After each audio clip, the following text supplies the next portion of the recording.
It's Thursday, the 17th of February. I'm Connor Hamilton, and this is the Seasiders Podcast Thursday night preview show. We're here to look at the Seasiders' trip to Cardiff to see if we can clip the wings of those Bluebirds. As ever, we're joined by a delightful guest from the opposition corner to help us look forward to the match. And this week, we have the pleasure of being joined by Alex from the Canton End. As usual, we're joined by some of our wonderful panelists to give perspective on all things Tangerine. This week, we have Tom, the main man, and also our usual host with the most, Mr. John Aspinall. Can I also be called the main man as well, please, Connor? No, because your last name isn't Main. It doesn't work for the pun, John. Get back in your box, okay? Changed it by deed poll, perhaps? No? Okay. Right, but only when you've sent us those crates of Brewdog. It's in the post. And as I was just kind of, as usual for kind of regular long-time listeners of the pod, you know, the format is we'll ask a couple of questions of Alex, get to know Cardiff a little bit more, and then we'll head down nostalgia lane, look at players who've played for both our clubs, some great, some not so great, and then finally take a look at past matches and see if any of them spark a few of the old memories. So, welcome again, Alex. Thank you for having me, guys. I appreciate that. No, thank you for coming on. It's absolutely delightful. I guess to kind of start us off, could you give us an overview of the Canton End and how long you've been involved with them? Well, I launched the page back in October, actually.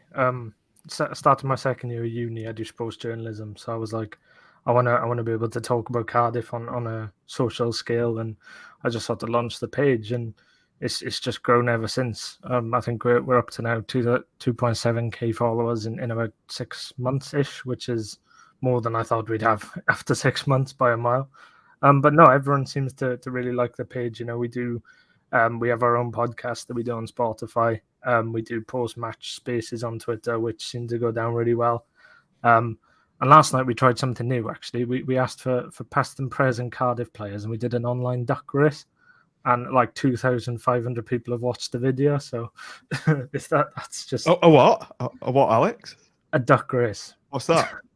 It's this online thing. It's just called like online duck race, and you can just type in loads of names. So I just said, you know, comment a past or present Cardiff City player, and we had about 70 entrants into the duck race. It was brilliant. John's there, he's taking notes. He's like, this is brilliant. You know, this is content ideas all over. Online duck race? Who won the duck race? Aaron Gunnarsson. And then basically we have a super fan outside the ground. If there are any Cardiff fans in here, Die Hunt is his name. He's an icon amongst the fan base, and that's the little iconic quote going around at the moment is Aaron Gunnarsson won the race with Die Hunt trailing closely behind him. So it was brilliant. Fair enough. And John, how do those numbers compare to ours? You know, well, Alex, it's maybe it's a sign of the size of your fan base compared to ours, because our Twitter follower count is nearly 2,900. But bear in mind, we've been going for about 10 years nearly. So draw your own conclusions from that. We've got to pump up these numbers, John. We've got to start launching our duck race. Is that the key to success for Twitter growth? Duck races, right? Okay. Mental note made. Alex, just a quick question. There is another pod, isn't there? View for the Ninian, because I remember... Yeah. We spoke to those guys way back in the day, kind of about 10 years ago. Have they kind of fallen off? No, they haven't, to be honest. Like for me, when I came into the sort of Twitter thing, I knew it was as if I was directly competing with them, especially on the podcast side of things. Anyway, you know, they've had their own established podcast for years. But to be honest, you know, they still have their own audience, and we cover different things, which is good. Like we sort of cover... We're the more sort of social media branded page, I would say. You know, we push our content to be social media style of things, like different tweets of our players and stuff like that. So I think we sort of we're you know, we're not, neither of us are behind each other in a way. We're like, we do different things, and you know, there's no like rivalry or anything. But is that why you've grown so much or so quickly then, do you think? 'Cause you focus more on the social side of things? I put it down to the type of content, because like I said at the start when I was thinking about it myself, I said that Someone's just commented about the duck race again. I can see the comment. No, I think it's like, when you go to tweet something, and for me, I think about what would I find like amusing on Twitter or something like that, and I think, you know what, I'm going to tweet that and see how it does, and normally they do quite well. So I think it's just I target my audience at sort of the younger side of the fan base, because I'm only 19 myself, so I don't want to try and target an older audience, because social media is very much in with the younger generation, slightly more than the older. Maybe that's I'm actually more than double your age, Alex, so maybe that's where we're going wrong. I think a couple of us are of a certain vintage, but that's correct. we've got prestige. I know I mentioned you sports journalism. One of our co-presenters of sports journalism at UClan, and off the success of being on Seasiders Pod, now got a job with Lancs Live as the Blackpool FC reporter. Pretty sure I've spoken to him. Our alumni go places. We make careers happen.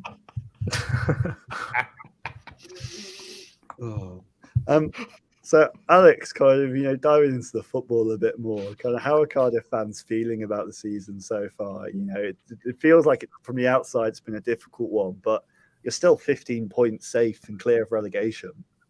Yeah, if this game would have been weeks ago, 3 or 4, I think I'd have been coming on here quite in a sad state of mind, to be honest, because we were really, really dire in the first half of the season. I can't lie. It's quite funny actually. Up until a couple of weeks ago, our last clean sheet was the game against you at Bloomfield Road. That was the last time we'd kept a clean sheet in the league. Wow. Yeah. So I mean, getting rid of Mick McCarthy, bringing in Steve Morris, and we've seen changes. We've seen loads of changes. Whether that be on the pitch, off the pitch. There were reports coming out after McCarthy left about certain players who were unhappy, for example. And then since Steve Morrison's come in, everything is just building and building. And, we've looked really, really good in recent weeks. I think we finally knuckled down now and sorted our formation out, sorted our play style out. And one of the key players, actually, who, now you think about it, why was he ever let to go on loan is Mr. Ryan Wintle. He's been absolutely fantastic for us. And it baffles me when I think back to it, because I looked at, what the player we were signing, and I looked back to see how he played for Crewe. And it baffled me that we let him go on loan, and then seeing how much your fans took to, Ryan Wintle. It was as soon as he came back, he was putting in those performances. He's the player that does all the dirty work on the pitch. He's absolutely fantastic. Why do you think he was released, Alex, or sent out on loan? Disagreement with Mick McCarthy, perhaps? I think it's just Mick McCarthy's, lack of ball knowledge, to be honest. I don't think he understood what Ryan Wintle had in him. I don't know what he didn't see from him in training. I don't know that side of it, obviously, but I think from a fan point of view, we were very much questioning it as soon as he came back. Why was he on loan for 6 months?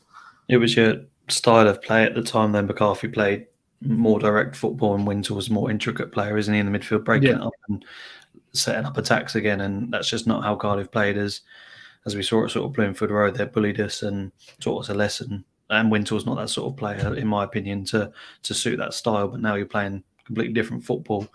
His true talent's coming through, and that's how football's adapted. And McCarthy didn't adapt to the modern game, unfortunately. That's why I think you went on such a bad run. It was baffling that you signed him literally that summer when it didn't fit your play style, and then loaned him. Yeah. Same thing with Charlie Kirk, though, isn't it? Going off piste a little bit. Signed for Charlton as quite a marquee sign in the summer.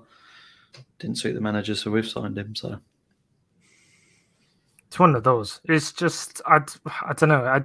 You look at it from that point of view. Obviously, when he got sent on loan, it's as if why did Mick McCarthy sign him in a way? Because if he knew he wasn't the type of player he wanted at the time, then why did he sign him?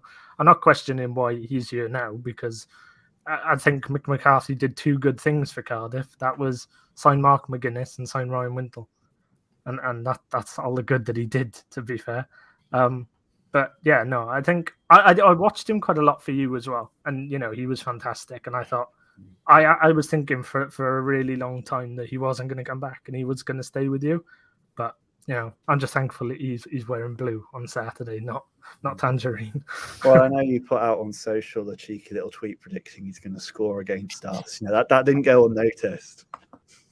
I've been saying that on the pod and on everything on the spaces. I was like, it's the game. He's going to score on Saturday, and it's going to be an absolute worldie as well. I can already see it. I prefer a red card early doors first. He'll be clapped off, don't worry. So you mentioned, unfortunately, the confusing days of Mick McCarthy signing players for seemingly no reason are over. Steve Morrison's taken over, I think still as caretaker manager, but you said it feels like you're building, finding consistency, etc. Is he doing enough to earn the job permanently? Yeah, it's a debate we're having constantly after games on Spaces on the podcast every single week. When do we think is enough to, as a fan base, that we've seen enough of Steve Morrison to give him the permanent job?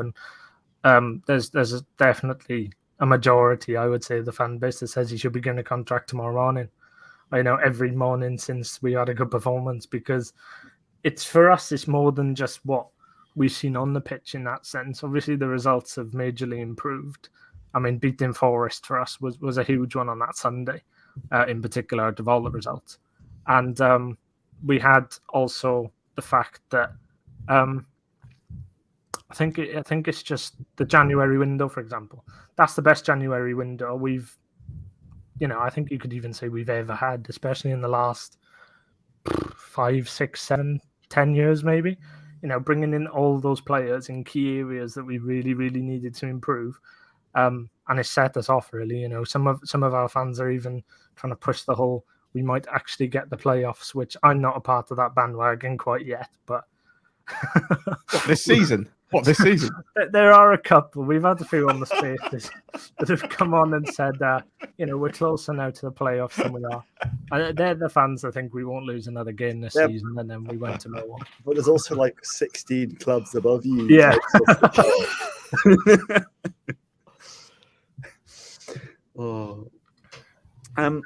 So looking back on the reverse fixture, it was a disappointing 2-0 loss for Blackpool. Tom, I know you kind of commented a few moments ago that it just felt like we were bullied, out physicality, etc. Alex, what are your memories of that fixture? Kiefer Moore. That's all I can say. I remember Kiefer Moore's contribution to that game, and that was probably his only good performance this season before he's gone to Bournemouth. Kiefer Moore's a weird one. 5 million you got for him, didn't you? 5 million. We don't know. I think it's about that, but the club are trying to play it off as we've had a little bit more than what we wanted. But it depends on what we wanted. We've done some really shocking business over the years, so I wouldn't be surprised if we only wanted a couple of million and we got 5, for example. But with the players we brought in, I think we've got a better striker in Uche Ikpeazu. I think he is so strong on the ball, and in terms of what you said, Tom, about physicality and battles, I don't think that your defense is going to be able to handle the power of Uche. If he gets the start, that is, even if he comes on the bench, he's got 20 minutes of madness in him, which we've seen in the last few weeks. I mean, he's played, I think it's about 57 minutes of football and scored 2 for us. So, yeah, he's been a brilliant addition in January. You may be pleased here, Alex, that our 2 main centre halves are both injured, as Shazza Harvey has just said there. Hopefully it's not a field day for the former Blackpool loanee. Not a lot of people know that. It'll be like a 20-year-old, new signing from Leeds' youth academy, like Ollie Casey is our centre back. So you may have a bit of luck there, as you alluded to. I personally think you've not potentially got a better striker in the long run, but on current form in Hugh Gill, I really like him as a Championship striker. Obviously, he scores goals in most places he goes. QPR, Norwich, obviously yourselves as well. What sort of impact has he had on the team? Hugo's been fantastic. For me, he's not just a striker. I've seen the comment there quickly about Ikpeazu. I think I spoke to a Borough fan actually just before we signed him, and he said he didn't offer much to Borough as a team because the way they play don't sort of suit him. I think if he does come off the bench for us, If he does come off the bench for us, I think he'll cause you issues in that 20 minutes he's on the pitch, because I don't see him getting more than 20 minutes if he comes off the bench. He seems to be our little impact player. But going back to Hugo, for me, he's not just a striker. At this level as well, he's extremely dominant in attack. He does sort of all the work across that front two that we use. Him, and normally it's Isaac Davis, who's come through our academy. So, we've got the workhorse with Hugo, and we've got a young, pacey talent with Isaac Davis. So really, they're a perfect duo. So for me, I think Hugo, as Tom says, he's a fantastic player at this level, especially. I don't know why it never worked out for him at West Brom. I don't think he suited how West Brom play. And we got enough of it from West Brom fans saying he was going to be the worst player we'd ever signed, and he scored 5 minutes into his debut. So, yeah, it's one of those ones, and like a bit of arrogancy from West Brom, because they've signed a lot of players this season. Over the last couple of years, like the likes of Moat and stuff, they spent a lot of money on. They sit currently 6th or 7th in the Championship. So, yeah, it's one of those. For me, Hugo is when we've looked at who we've brought in sort of in January, Hugo Ipizo as 2 replacements for Kiefer Moore. We've essentially brought in 2 players for Kiefer Moore. So I think it's, for us, it's worked out better than it would have if he'd have stayed, I think. But, you can never really say. It's always just a what if Kiefer Moore would have stayed, for example. And, I guess before we kind of go on to specific on the match and score predictions for this match, I think John made an insightful comment before the stream that, you've now won 3 in a row. You've turned around quite a poor set of home form. Like, what do you feel has changed, and what has bedded down over the last games to kind of really help you click? I think it stems from it's a really conventional comment, but a feel-good factor. We really missed that under McCarthy. I think the club as a whole, fans to players, were sort of out to connect a little bit with McCarthy. Steve Morrison, it seems to be like such a character in the dressing room. He's been fantastic in post-match interviews, press conferences. He says it how it is, and sometimes he can rattle a few feathers, whether that be with the fans or with the players. But what he's doing and how he's going about like bad performances and different things like that, he's been a major positive in that sense, and I think that's having a great effect on the pitch, because we had a situation with Isaac Davis against Bournemouth. He came on and got subbed off. And since then, and Morrison said a couple of comments about him in the post-match presser, and since then, Isaac Davis has been probably on par with one of our best players. So I think we needed a manager who sort of would come in and give the players a little kick, and that's what he's done. He's been just sort of running everything how it should be run in terms of who we're used to. I mean, he's our first manager under a certain age for a while. I mean, we had Neil Harris, but Neil Harris sort of, that wasn't as sort of, the results were really 50-50 with Harris. And then before that, it had been Warnock. And after that, it was McCarthy. So we'd sort of gone for the older options. We brought in Steve Morrison. I think he sort of just clicks with the players a little bit more.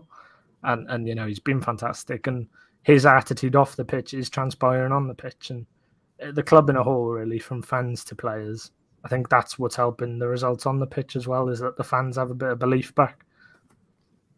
Yeah, I was just going to ask the very similar questions, probably what you've wrapped up. But I think your last 6, you're in the playoffs, aren't you? About 5th in terms of form. But over the last 10 games, we have very similar circumstances, both on 14 points, roughly sit mid-table. Probably an indication of where both clubs are at, although we both could have a potential late push, but it could go the other way as well, depending on form. One thing I was going to ask about Morrison, as I say, is he made quite bold decisions, because I watched a few of your games recently, and Waters got taken off as a tactical change after 20 minutes, and a team we sort of struggled to break down. Coventry, you were quite comfortable against him in the end, and he's not afraid to make big decisions like that and upset sort of the players if it is not performed how they want. So that's probably just to add to what you've done, really. I was only at 20 minutes and Waters looked a bit bemused, but you ended up winning 2-0.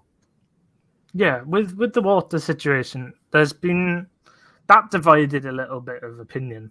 I think it would have. I think the the reaction would have been a lot worse if we hadn't have gone on to win the game. I think that's the first time I've sort of in myself said that, you know what, I think Steve Morrison made the wrong decision with the team he picked today. And it showed, you had to make that tactical change within 20, 30 minutes, which in the end, it paid off fantastically, bringing Hugo on. But you have to ask the question, well, a few of us said, in the space chat after the game, why didn't Hugo get the start? Or why didn't Uche get the start? Why throw a sort of younger Max Waters whose confidence isn't really there at the moment in terms of, he's been out of form since coming back from MK Dons, but he hasn't really got the confidence in him, and he did just sit. He sat on the bench for the entirety of half time, and didn't go in until I think it was after the teams came out. He went into the tunnel, so there might be something there, and it may hinder how he plays in the future, or when he plays in the future. But I think it's a good thing to have as a manager, that you can put your foot down, and you can take authority of the players that you're the manager of. Lots of players aren't used to a manager that will just say it how it is, especially in the modern game as such. There are, quite a few managers who may just go, yeah, that's what McCarthy used to do with us as well. If a player would have a bad game, he sort of tuck it under the rug a little bit, deal with it 2-3 games time. With Morrison, he's changing things on the spot, which is what you want to see, really. Yeah. A little very quick interesting piece of information about Steve Morrison. I'm just looking on Wikipedia. He played under Graham Westley. Now, all Blackpool fans will know about Graham Westley, given his connections with them down the wrong end of the M55. Wesley sent Morrison to a training camp to work on his turn of pace. What that's all about. I'd love he sent him to a training camp to work on his turn of pace. Like a work camp for footballers. Not allowed to leave until you can do 100-meter dash in 10 seconds. Also used to work for a paper shredding company, getting up at 4 a.m, shredding paper around London. He couldn't hack it. So that's going to make you hungry and want to succeed in professional football, giving half a chance, innit? A, working for Graham Westley, and B, shredding paper at 4 a.m. in the morning. Brilliant. I didn't even know that, to be fair. I didn't know he was a good shredder of paper. Isn't it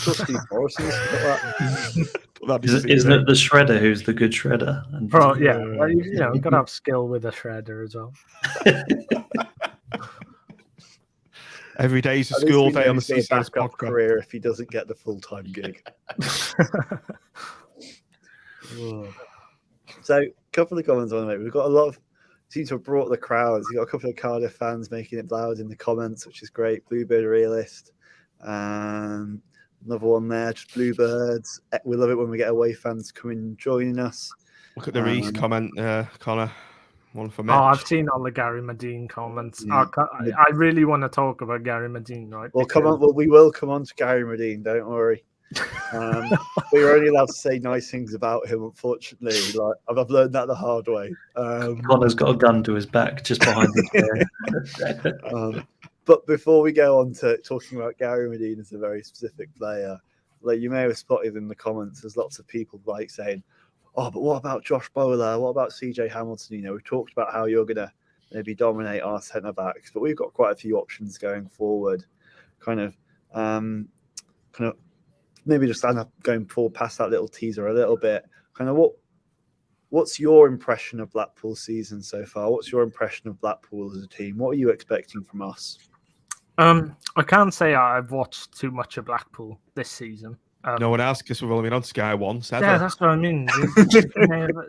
You put Sky on, and it's the regular West Brom. The West Brom show. It's boring. I don't like it. But no, Josh Bowler's one that I've seen lots of people talk about him. He was linked with a move away, I'm pretty sure, in January, but didn't happen. So I know he's going to be one that can cause us problems. And we've seen worse sort of players make a meal of us at times. So if there is players on form, and players who are known, or well, your fans think can make a difference. For example, Hamilton and Bowler, I'm pretty sure they will have an impact, because we do tend to sort of, our centre backs are prone to mistakes, and we have Aidan Flint sometimes who will be sort of quite funny in the box. We have McGuinness who's made a couple of mistakes, but he is only, he's still young, and people are already saying he's a future captain. So we sort of, we're prone to a mistake in defence, which if you've got the right players who are on it on the day, you will definitely cause us problems. And I'll say that. But, we've got Smithies in between the sticks who our fans are saying, he's absolutely brilliant, but he does make the odd mistake. And we saw it especially against Millwall, for example. And there we are. Someone's just said Bowler scored 2 and 2 or 3 and 3. So any player who's in form coming against us, it's one of those, I think. And, we've just got to sort of hopefully cross fingers that our defence is on it on the day.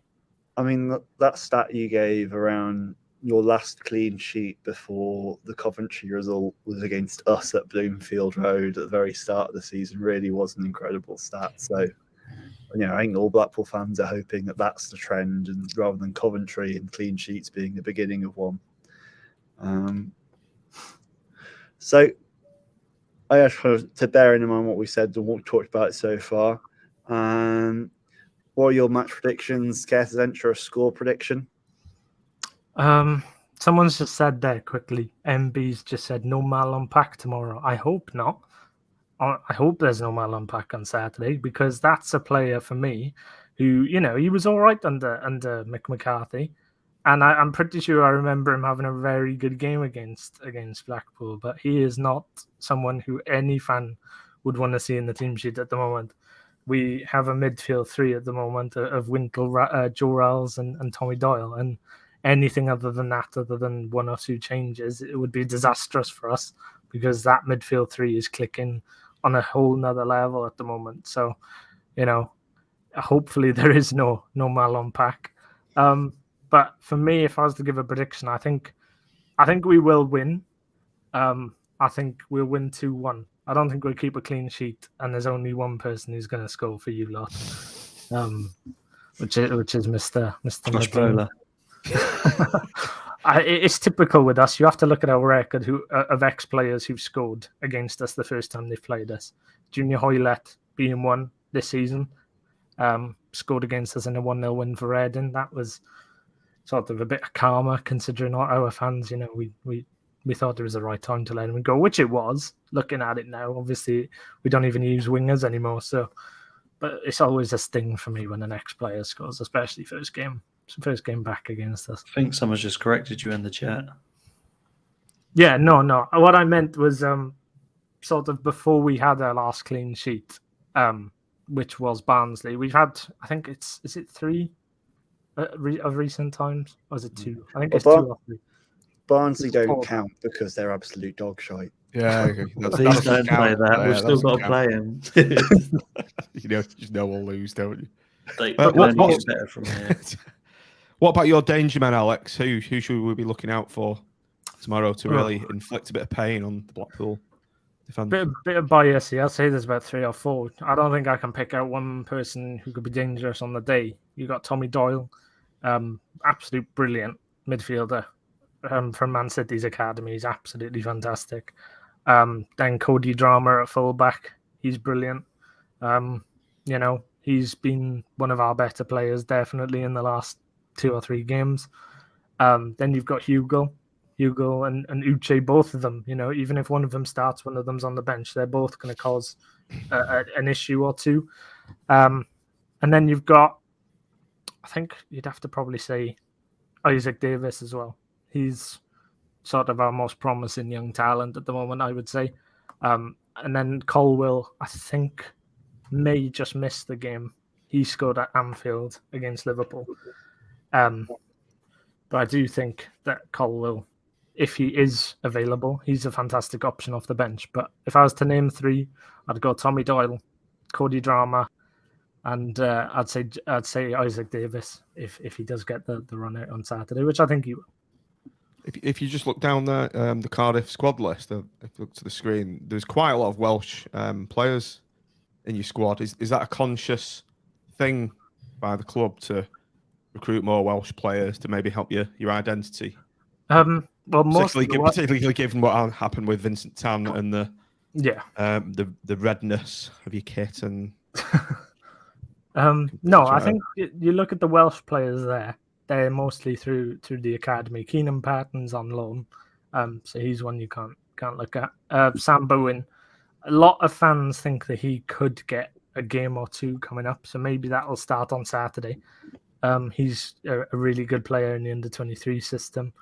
And then you've got Mark Harris as well, who came off the bench on Tuesday and scored. So yeah, we've got options all across the board, and I think it's sort of the depth that we have now is something we haven't seen for a while, especially. And at any time you could pick a player and say that they are a danger man in that sense, whether it be someone off the bench or someone who starts. So it depends how we want to look at the game on Saturday behind the scenes. You've got a player from a country that I've never even heard of, Leandro Bakunin from where? Caraco. Yeah, I'm not going to try and pronounce it myself. He plays. Fun fact about Bakuna: he plays central midfield, defensive midfield for Cardiff, and plays striker for his national team. I just remember that he played for Huddersfield in league season because I just remember him being like him scoring a load of goals. That's his brother, actually. There's two of them. You've got Leandro, and I can't think of what his brother's name is, but his brother's now playing at Birmingham.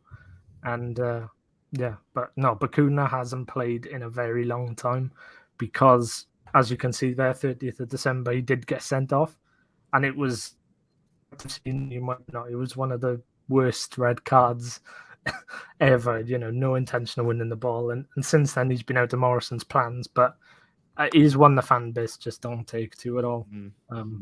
Not even in the slightest. I think his brother's junior, something like that. Yeah. Well, if he does play, we shouldn't get too upset about it. We should just go Bakuna Matata. Hang on a minute, where's that? What's that sound effect? That's not it. That was a round of applause. I do have a tumbleweed sound effect, but you still have lost. The moment's gone. But you get the sentiment. Right. Fair enough. I've survived that shame. All right. So, Alex, you went for a 2-1 win for Cardiff with Gary Medine to score for Blackpool, which certain members of the pod will be delighted about. Tom, what are your thoughts on the game?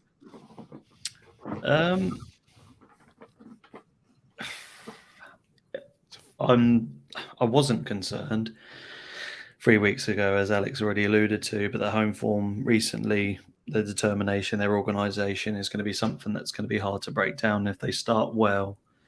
I don't know. My head tells me it's a 2-1 loss, just judging on the centre-back partnership, although looked okay against Bournemouth when Casey did come on, but it's just not our usual back four. So I think they're in a really good run of form, but I never underestimate Critchley and his tactics. But if I was going to give you a prediction immediately, it would be a 2-1 home victory. Oh. See it. There's a bit more. I did actually forget that quickly. Sorry, Bluebird realist. I don't know how you remember that. Bakuna did actually score against you in August, which looking back on that now is a very interesting one. Considering that seems like an indictment of us and our ability to handle long throws more than anything. More than maybe a reflection. We've changed a lot since then. Yeah, he might be Steve Morrison might look at that and go, "Oh wow." Let's throw him into the mix on Saturday. Just do what you did last time. Wow. John, your score and match predictions? I think the fact that we're missing our key centre-half pairing of Ekpiteta and Keogh, coupled with the form that Cardiff is showing, I think it's going to be a very difficult game for Blackpool. However, we are very tough to beat. We've beaten the top sides in this division. We've dominated Bournemouth at the weekend. Robbed in that game. Took 4 points off Fulham. bossed Fulham for the last half. So I'm going to say a fence-sitting 1-1 draw with Gary Medine scoring. All right, fair enough. Consistent theme here on Medine, though. As if the game's going to go ahead. It looks pretty awful. Well, yeah, Cardiff closing their stadium. Yeah. The Southwest's getting an absolute battering, isn't it, tonight and tomorrow? That's an interesting one, see, because I know we've got the weather warning in place tomorrow and the stadium's closed tomorrow. I do admire the bravery of closing an empty stadium on a Friday. Yeah, no, but it's one of those. If the weather continues on Saturday, the game might not even be played. But I highly doubt it. I highly doubt that. But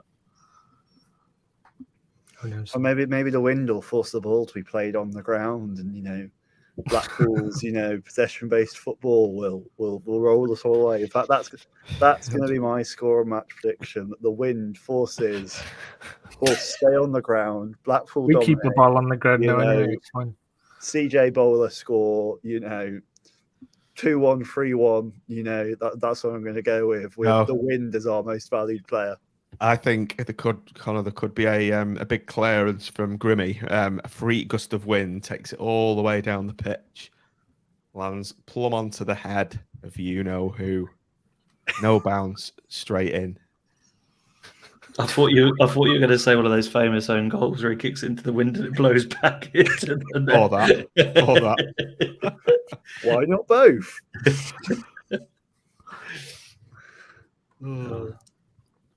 Fair enough. Right. So we've got two people predicting a Blackpool win. John's gone from a draw because he's a filthy turncoat, and Alex is quite rightly backing his own team.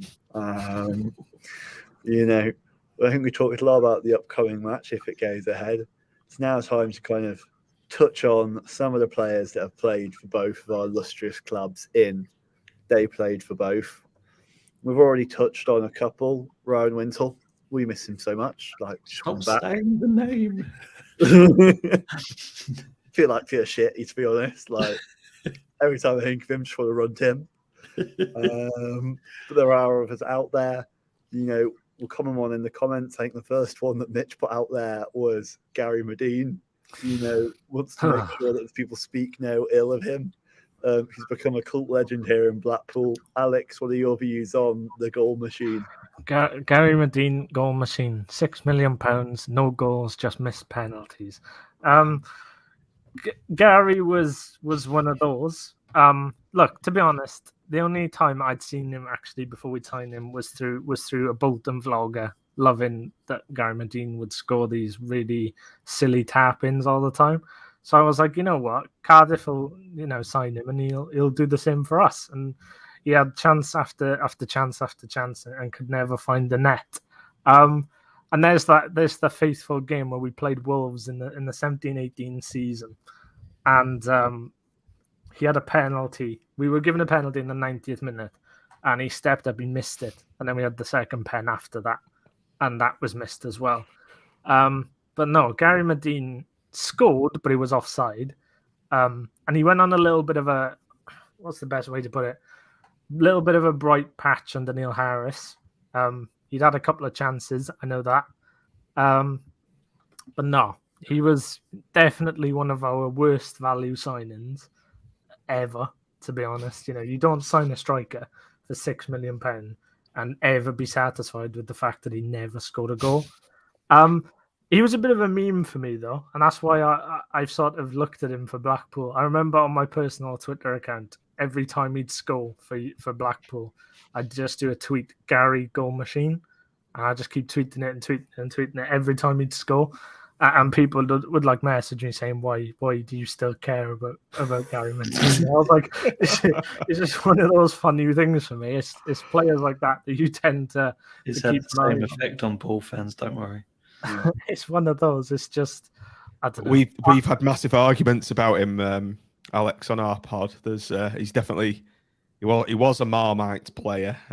Us of a certain vintage appreciated his all action displays up front, whereas those that appreciate the finer points of the game were not as keen on his inclusion in the team. Yeah, that was at the beginning, but now and club he didn't guys. really fit with the player we want. At the start, he didn't fit with the way we wanted to play, which was very possession based, passing it around, etc. But then, like, with his combination of like his massive ego and just his massive physicality, he somehow seems to like develop a gravity that molds the way the team plays around him, so that now, like, hit it long to Gary Medine, who like will control it and then head it on to one of the unrushing wingers, seems like our go-to strategy, and has actually turned out to be quite effective. Like, as much as it pains me to say it, it's quite important to the way we play now. So he's scored quite a few recently, hasn't he? Yeah, he's got 4 in the last 8. Scoring against Preston helped his cement his legend as well. There's a club. I mean, if you have to ask me about the rivalry with that, I can't stand Preston. I still like Preston. Good lad. Do for me. I had an argument with Preston fans when they appointed Ryan Lowe. I argued for so long about why would you leave Plymouth, and I think some of them are still stuck in my message requests because I didn't call them by their full Preston North End name, so that was funny in itself. Well, with you referencing when they were the Invincibles in 1863 before they had crossbars on goals. Because they genuinely think they're a huge, massive club, Preston. No, we've had a good record against them recently as well, and you always get the odd thing of their fans on social media before the game. And my Twitter for some reason was a hot spot for Preston fans for a good week, so that was unbearable every time I'd log in. But it was the tweet today that was sent. I hope the cops start selling quite quickly. If not, how can we get some flags to cover up the empty seats? That was the tweet today. Well, they tried to fund a flag but cancelled it because of lack of interest. So they've been down that road before. Oh dear. They say they're all above. They do say they're all aboard the Ryan locomotion. All 7 of them. Enough about them. Do you know who I want to talk about? Liam Feeny, who played for both Blackpool and Cardiff. Someone entered him in the duck race yesterday. Someone entered him in the duck race. That was an amusing one. I'm surprised he didn't win because, as we've said in preview pods in the past, at one time when we were playing for Blackpool, he led all of Europe in assists. League One, crossed the ball in, Nandule would head it in, just goal after goal after goal, and He was ahead of De Bruyne at the time, wasn't it, at one point? Yeah, he was ahead of De Bruyne, everyone. And now he's going to get the record for most mentions in They Played for Both because he's somehow a player that seems to play for every club in the world. He's another one of our 0-goal machines. Oh, is he? He was with us for the promotion season, which is the funniest thing. 17-18. But no, he's just sort of. He was another. Oh no! So yeah, he played 15 games in the promotion season, and he's for some reason one of the players that doesn't come to your mind when you think of that season, which is quite funny to be fair. But I don't know what it is. It seems to be. Yeah, I'm looking at this now. He played 15 for us, no goals. Yeah. Played 69 for you lot, 1 goal. He also cemented his legend status by scoring another huge derby against Fleetwood, his only goal for Blackpool. That was a good goal. It's all about quality, not quantity of goals. Goals that scored against Fleetwood or Preston are worth about 20 of any other goal. Better than Mitrovic.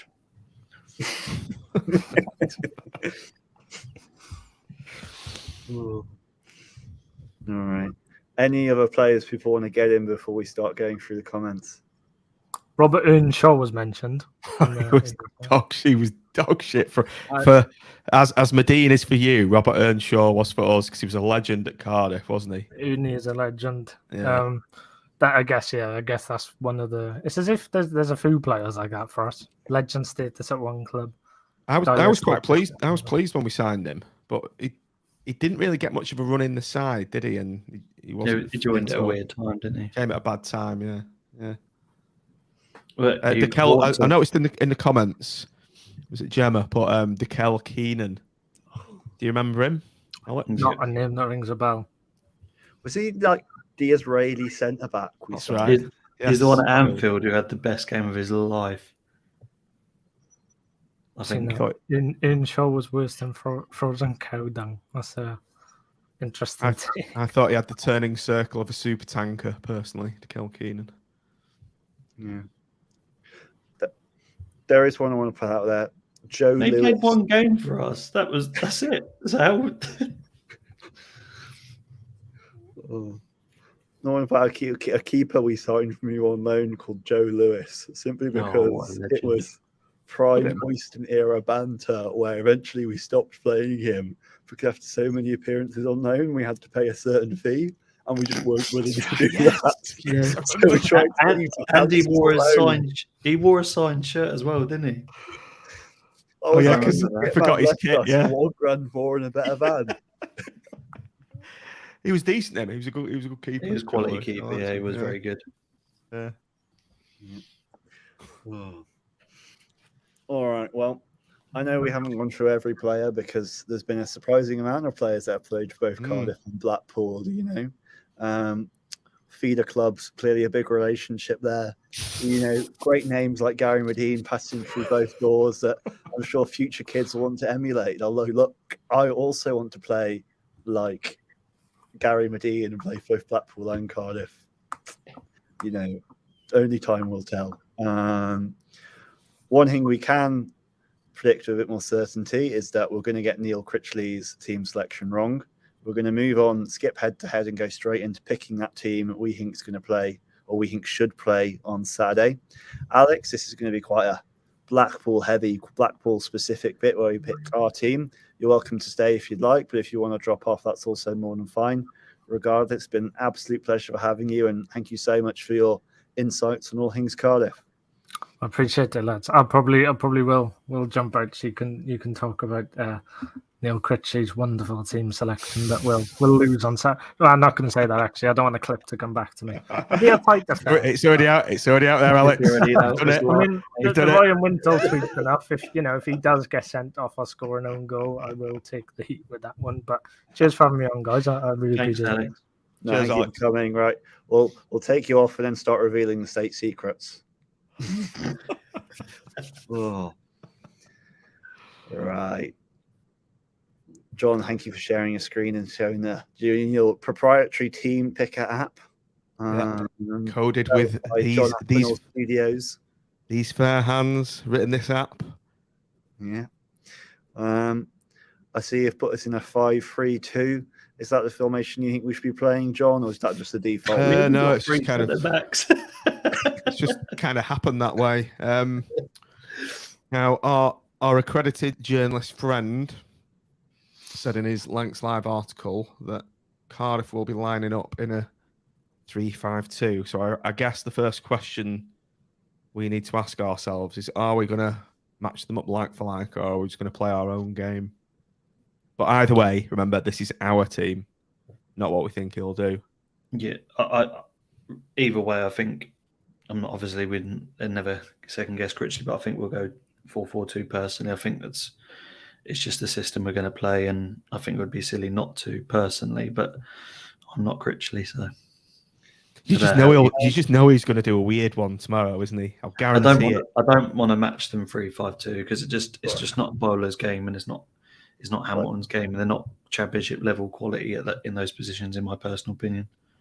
And to be fair, Tom made a good point there, which is that I'm not sure we can play 3-5 at the back because we don't have centre backs. What we scrape them together, it might be Fornelly, Casey, Sterling. We've got Connolly though. Let's throw this out there. Maybe this is the game where we're throwing Connolly into his actual position. Look, Callum Connolly does not play centre back, John. Right, you need to abandon that random pipe. He's not a centre back, John. Critchley has made it very clear that he isn't a centre back. Has he actually said that? Or are you just joking? He said it through his actions, John. Okay.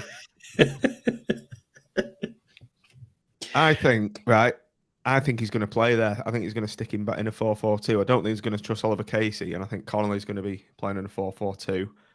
And are we agreeing on 4-4-2 then? Yeah. Let's put Connolly at centre half for shits and giggles. Okay. All right. Casey. I'd love.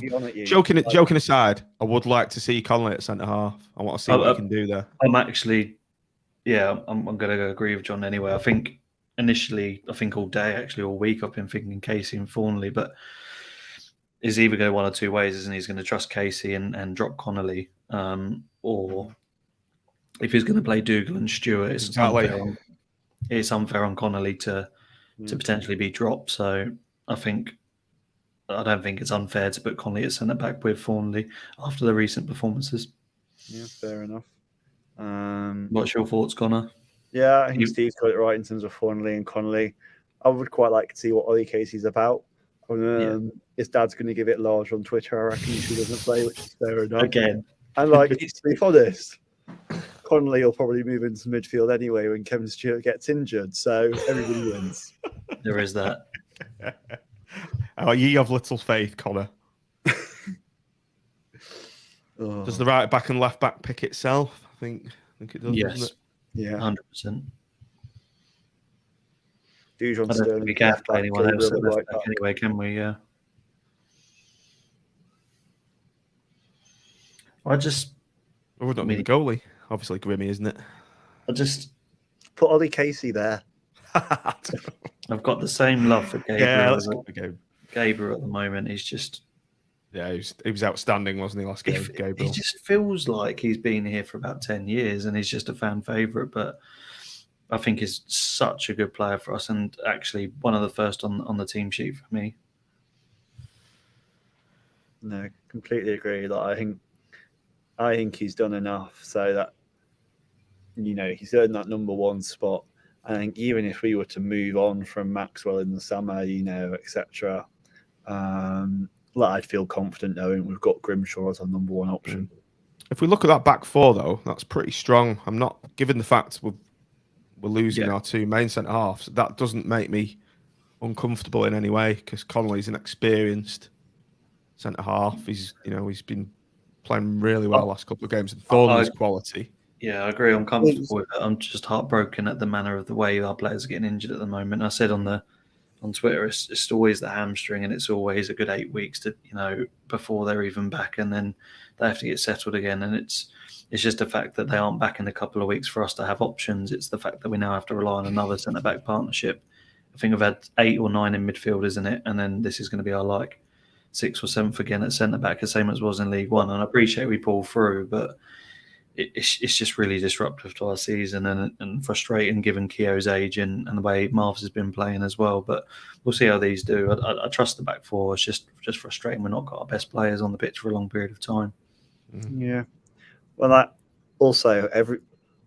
I'm not as worried because it feels like consistently whoever steps into the squad steps up a level in their performance and surprises us. It feels like Neil Critchley has this squad really well drilled, where every player will step up and surprise you when they're given the opportunity. But part of me is also that also terrifies me because that just shows again how good a coach Neil Critchley is. And I feel like every time one of our players gets injured and we get another breakout star showing what they can do, another little club's head gets turned and they might go, maybe Neil Critchley's our man.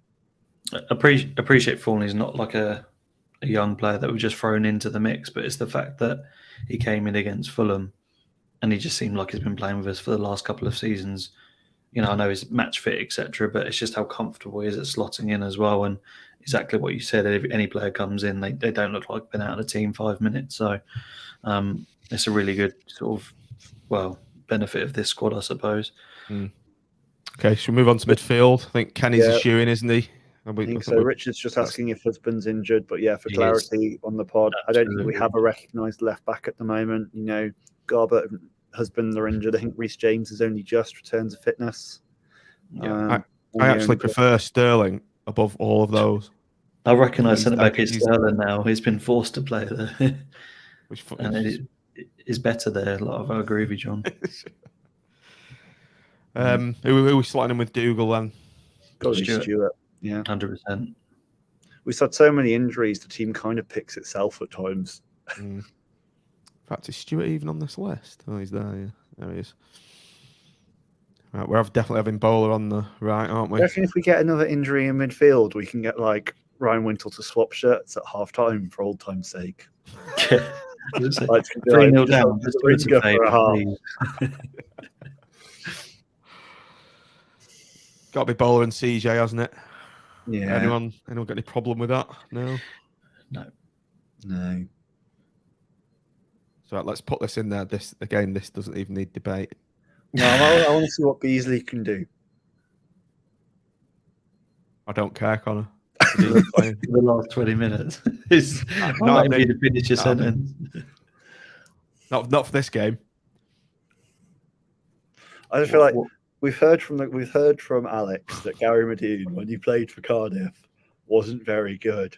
And what if just seeing those blue shirts out there again breaks his confidence, affects his mindset, and he loses that wonderful run of form. He's just sat rocking by the corner flag, like, I don't like it. we just can't risk it. We just can't risk Gary Medine's psychological safety in that way.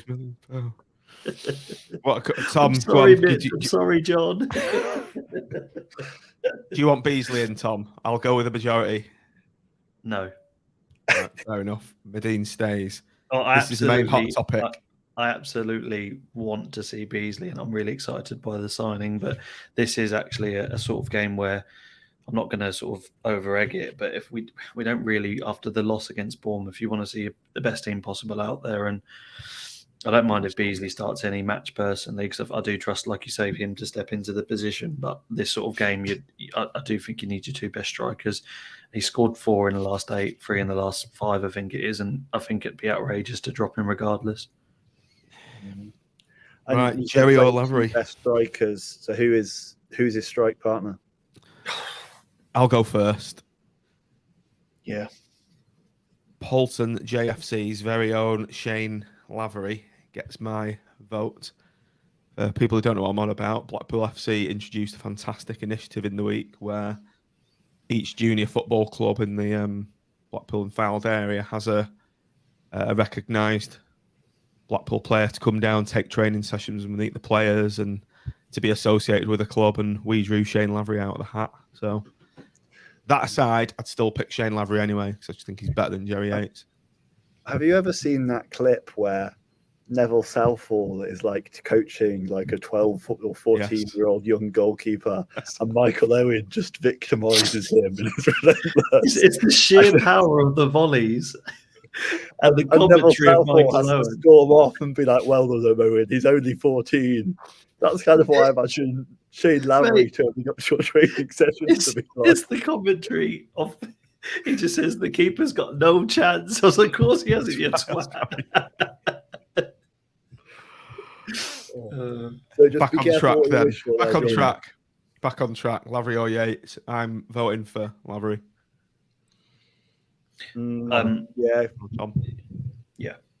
I absolutely agree. I think I'm Yates, one of Yates' biggest fans, but he started the last few games and he's just not had the impact that he probably wants. But Lavery for the pressing, while Medine does all the aerial wins, as Mitch turned into statistician this week, is the leading centre forward, I think, for aerial duels won. So he's added that to his impressive stats this season. And I think Lavery just will have a bit more energy, and Yates can come on to sort of hold the ball up and kill the game if needed. There we have it, gents. The team that's going to draw 1-1 or 2-1 or win 2-1. Right, I think we're done, aren't we? Absolutely. Yeah, I'm still thinking about Lavery over Yates, but I think Lavery Yates edges it. Can we not just right, Connor, do you want to turn the office lights off and see us out? Get the cleaner out of the building. Cleaner walked past a few minutes ago. They've walked past a couple of times. I think they just keep coming back so they can listen to more Blackpool chat, to be honest. Infusing the seaside way in the Blackfriars area of the City of London. Absolutely. I'll soon be back in, the North Godsend County. The City Siders. That's a terrible Blackpool fan group name, the City Siders. Oh. One more week and I'm coming up. Finally. Excellent. Finally. Which game are you coming for, Tom? Reading. Which will be the one game they win, obviously. Yeah, and if that happens, you're not allowed to come back. That is cursed. That's it. It's cursed. Vanished. Oh. Right, well, we hope you aren't cursed. hope everyone gets a successful and safe trip to Cardiff if you're going. You know that Storm Eunice doesn't blow you off into the sea. If it does, don't worry. Boyd in Blackpool sees what we do. I'm rambling now, so best of luck for everyone travelling up the pool. Up the pool. Up the pool. See you later, everyone. Cheers.